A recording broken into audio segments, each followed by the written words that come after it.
Nexon has so many free MMORPGs under them, it's no wonder they are one of the largest companies in the MMO genre, as well as one of the most controversial, but that's a different story. Vindictus is one of the many MMORPGs that Nexon publishes. It's a free-to-play action MMO developed by devCAT and, of course, published by Nexon. Released all the way back in 2010 during the golden era of freemium MMOs releasing left and right, Vindictus was one that stood out with its fast-paced fluid action combat system. Back in the early 2010s, there just wasn't a lot of MMOs around at the time that had an intense, fast-paced hack-and-slash combat system like Vindictus, and it essentially became the game's defining feature. Now, 15 years later in 2025, how does Vindictus stack up against the market today? I downloaded the game, logged in, and started running through the game's main gameplay features to find out. So is it worth giving a shot nowadays? Well, let's talk about Vindictus.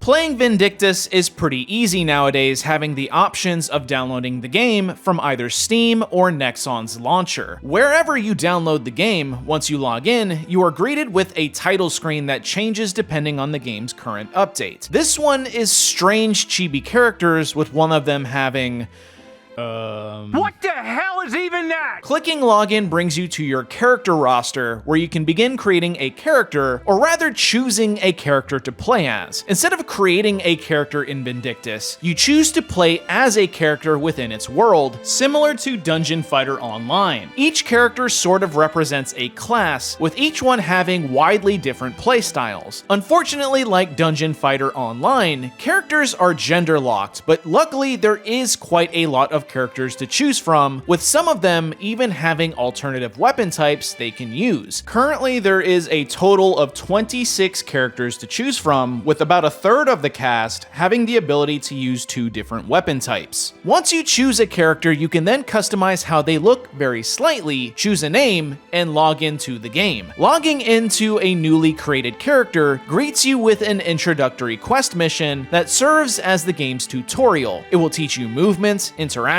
combat, and introduce the game's main storyline, but if you don't care to play it, you can just skip the tutorial. Vindictus' story actually takes place within the same world as Mabinogi, 2 radically different games in terms of looks and gameplay, but taking place within the same universe. Vindictus serves as a prequel to Mabinogi, taking place hundreds of years in the past. However, much like many of these older MMORPGs, the story is presented largely in plain text dialogue that can be a bit hard to follow, so unless you are really interested in the game's lore, it's largely skippable. Graphically, Vindictus looks a bit dated nowadays, but it's still relatively decent. Graphics like these were fairly good for 2010, but obviously 15 years later, that's no longer the case. Character models have the most detail to them, with environments looking relatively low res in comparison, or muddied depending on the area. But I guess when character models look like this, it doesn't really matter to some people how the graphics look. We'll get to that in the cash shop section. Musically, the game sports a variety of different tracks in theme, from the calm, relaxing tone of the town themes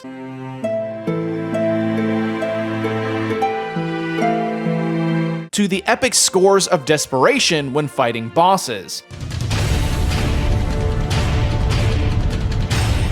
Overall, Vindictus has a great soundtrack to listen to as you play, but compared to some of the other MMOs I've covered on the channel, I can't say there is anything here that really stuck with me after my play sessions. Getting back to gameplay, after the tutorial, you are pushed into the game's main storyline quest to level up, progress your character, and learn more of the game's main content features. This is very similar to other MMOs where the main story quest is the brunt of the early content you'll want to complete, since it gives the most rewards for your time. Not only do you earn gear, XP, and items that will help your progression, but the main storyline will also slowly introduce you to other features like advanced combat, crafting, side activities, and exploration. Combat in Vindictus is very action heavy and reminds me of games like Devil May Cry or God of War. You have light and heavy attacks that can be strung together for a variety of different combos that require you to actually aim where you are attacking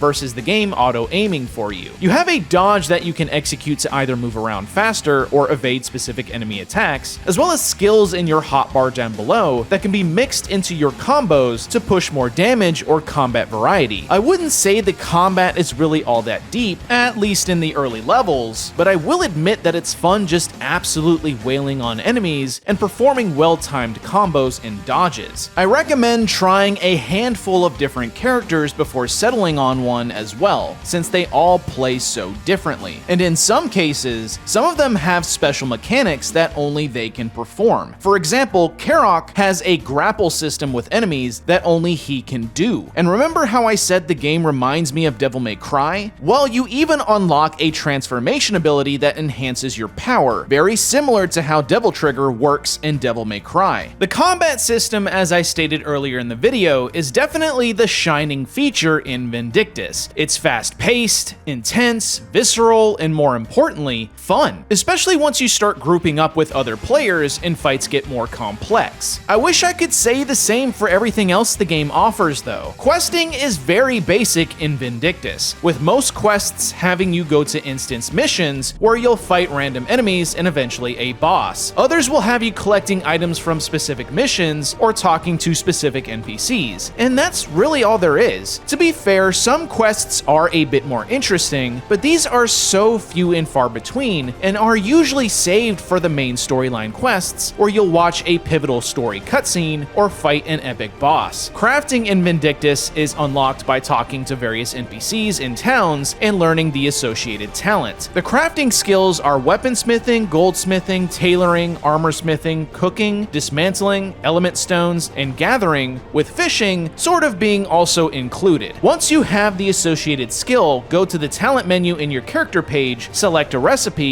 and simply craft the item if you have the materials. Fishing, on the other hand, is incredibly vague on how it works. Going on the fishing boats allows you to purchase harpoons that can then be used to spear fish out of the water and catch them. The problem is spotting any fish to catch seems to be fairly rare for some reason. I did have an instance where a school of fish passed my boat and I was able to catch one of them, but it took so long for that to occur that it just felt really boring to even try fishing. Every quest in Vindictus can be played either solo or with a group. Sadly, most of the community though is all at endgame nowadays. You'll be hard pressed to find any players to group up with for lower leveled missions, since everyone is basically doing endgame raids, activities, or hanging out. Nice. Now you can sort of get the experience of group content by doing the lounge board missions, where you'll have an AI-controlled party member. In fact, the lounge board area has a system where you can bond with these other heroes and get bonuses for doing missions with them. However, if you really want to try and get real player groups for lower leveled content, you can join a guild and engage in some of the social aspects like the guild house. But honestly, I recommend just grinding out the storyline as fast as possible to get to the endgame. Speaking of endgame, the endgame consists of group dungeons and raids, which unlock once you get to the max level. As you can imagine, the endgame dungeons are absolutely chaotic. Unfortunately, like a lot of these older MMORPGs though, all of this fun content will probably never be experienced by most of the new players who jump into Vindictus. This is because of all of the bloated progression systems. It's not as bad as, say, Dungeon Fighter Online, but it gets close. Beyond your level, you have your equipment, which can be earned through quests in dungeons. Gear can be improved a number of ways for extra stats, which of course can fail, resulting in wasted materials. Skills and abilities can be leveled up using a resource you'll gain from instances. Extra stats can be earned from acquiring titles and completing achievements, which both titles and achievements will have you playing through everything in the game to squeeze out that extra bit of power. Then you'll have things like artifacts, runes, alt character bonuses, classes, pet collection. It can feel like a lot to grasp, but there is a lot of resources online that can help break down all of these systems to better understand them all. PvP wasn't mentioned earlier because, well, Vindictus removed PvP from the game about a year ago, which is a shame because looking at Vindictus's PvP online, it looks like a lot of fun, but as far as I can tell, it was largely ignored by the community due to balance issues and just general lack of interest. Now let's talk about the game's community and monetization. Vindictus has a loyal community that is active enough that when you do get to the end game, you'll have little issues getting groups to run content. Social features like the previously mentioned guild system and party finder are here, but like MapleStory and Latale, Vindictus still locks their global chat behind the cash shop. I can't believe in 2025 there is still MMORPGs out there that lock their global chat behind a paywall. It makes the game look more barren than it is. You would think developers would want players to be able to talk to each other, but hey,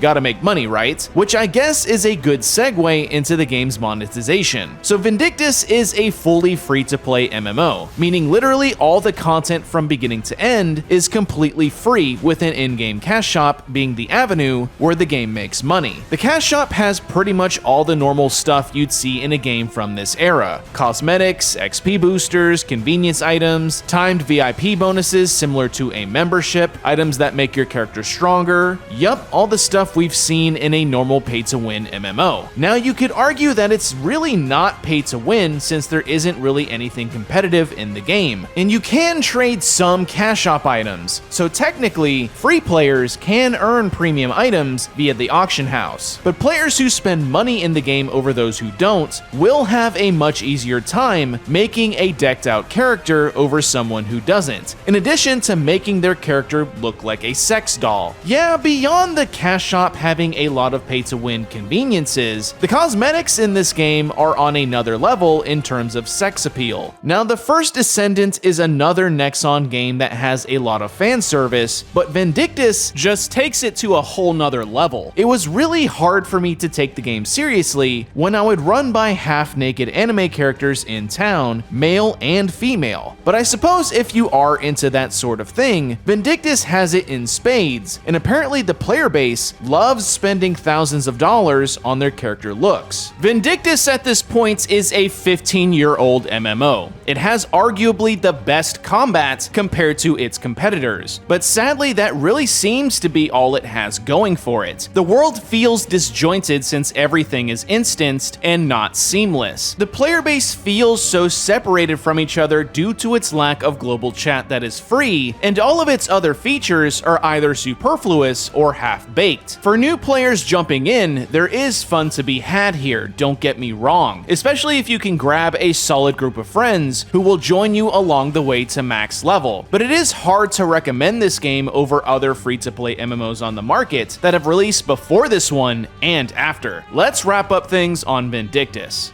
For the fans of action combat systems, Vindictus has some of the best feeling combat in its genre. Fights are fast-paced, intense, impactful, and just fun to play, especially once you get to the more demanding boss fights that require more than just button mashing. For an older MMO, there is quite a lot of character/class variety to choose from, with 26 total character class choices, and technically some of the characters having multiple ways to play them potentially adds even more variety to the choices. Graphically, while the game is older at this point, it does still hold up relatively well in terms of its character models and animations. Sure, a lot of the environments still have muddy or blurry looking textures, but I can't deny that it's still a relatively decent looking game in 2025. Lastly, the game still gets updates quite frequently, so if you are worried about Vindictus being in maintenance mode, that doesn't seem to be the case. While Vindictus has great fun action combat, it's lacking in other features beyond what it's known for. Questing, crafting, exploration, side activities, they are all just sort of there, with nothing that would really make you want to seek out these other activities. So if you don't care about the game's combat, there isn't really much else here that would keep you around, unfortunately, except for maybe the over-the-top character customization and cosmetics that completely made me laugh out loud at points, which leads me into my next point. The game is free to play with with an arguably pay-to-win or pay-for-convenience cash shop. Players who are willing to open their wallets will definitely have a leg up against players who don't. It's a shame the game hasn't been ported to consoles at this point, since it feels like such a perfect pick-up-and-play MMO for consoles. It would be perfect to have cross-play with those consoles, but usually older MMOs like this struggle to port beyond PC due to their game engine. Lastly, the game just struggles to keep you engaged during its early game, which is why most players probably don't stick around. The journey to max level to get to all the fun feels like such a chore to get through, since it's just mission after mission after mission, nothing group-based, nothing different. A lot of older MMOs struggle with this very same problem, and unfortunately, unless these games are willing to make their early game a better experience for new players, they're going to continue to struggle to capture that newer audience.